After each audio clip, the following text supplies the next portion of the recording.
joelhos no chão. Não era carpete, não. Vi muita gente de chapéu. O teto era o céu. Eu então a Deus cantei. A nota eu errei, mas o que importa é que louvei. O que importa é o amor.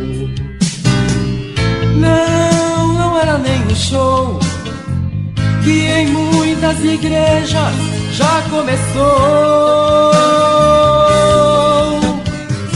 Não havia pessoas de terno, mas suas almas eram bem mais belas.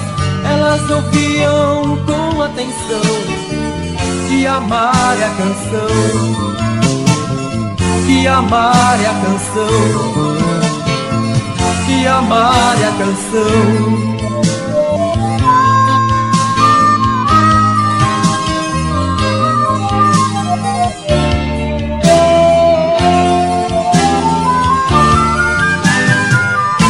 Você pode ter seu terno, mas lembre-se de que ele não é eterno.